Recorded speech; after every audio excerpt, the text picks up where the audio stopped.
కూడా సంక్షేమాన్ని విస్మరించలేదు. 200 రూపాయల పింఛను 1000 రూపాయలు పెంచి 1000 రూపాయల నుంచి 2000 రూపాయలు పెంచి అంటే 200 2000 అంటే 10 సార్లు పెంచిన ప్రభుత్వం సంక్షేమం కోసం పనిచేసిన ప్రభుత్వం. ఈరోజు మళ్ళీ 3000 ఉంటే ఒకేసారి 4000 చేశాం. మొట్టమొదటి నెలలో చెప్పిన మాట ప్రకారం 7000 రూపాయలు తీసుకొచ్చి పేదవాళ్ళకి ఇచ్చాం. ఇంకో పక్కన దిశ ఫామ్ లోన్ వేవర్ 15,279 కోట్లు కష్టాల్లో ఉన్న ఇచ్చాం.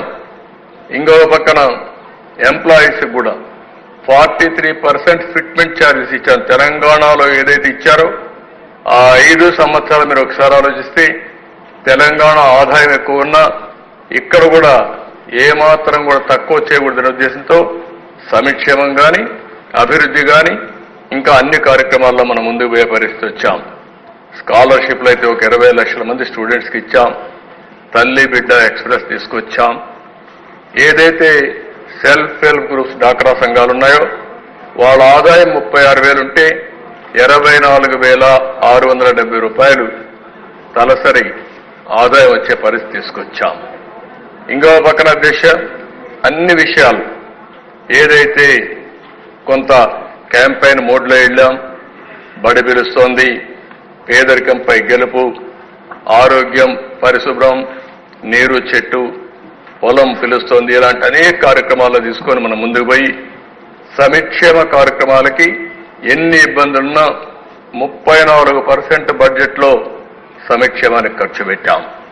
ఇది అదే ఎకో సిస్టమ్ కంటిన్యూ అయితే మనకి ఈరోజు ఇబ్బందులు వచ్చేటివి కాదు. నెక్స్ట్ ఇక్కడికి వచ్చినప్పుడు చూస్తే అధ్యక్ష వాటర్ విషయంలో నేను ముందే చెప్పాను. ఒక్క 48,000 కోట్ల రూపాయలు ఇరిగేషన్ బడ్జెట్లో ఖర్చు పెట్టాం. 20,000 కోట్ల రూపాయలు నీరు చెట్టు నరేగాలో ఖర్చు పెట్టాం. ఇంకో పక్కన మీరు చూస్తే 32,30,000 ఎకరాలు ఆయకట్టు స్థిరీకరించాం.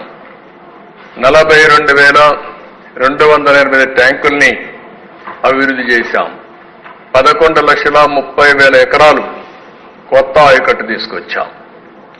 అదే మార్గ అధ్యక్ష నేను మునిపే చెప్పాను, పట్టిసీమ కనపడుస్తుంది.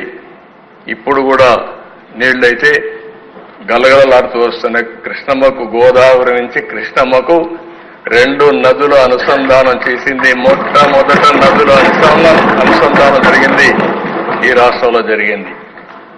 కానీ 5 ఏళ్లు ఆగిపోయింది. పట్టిసీమ కూడా ఆపరేట్ చేయలేదు. పట్టిసీమ ఆపరేట్ చేస్తే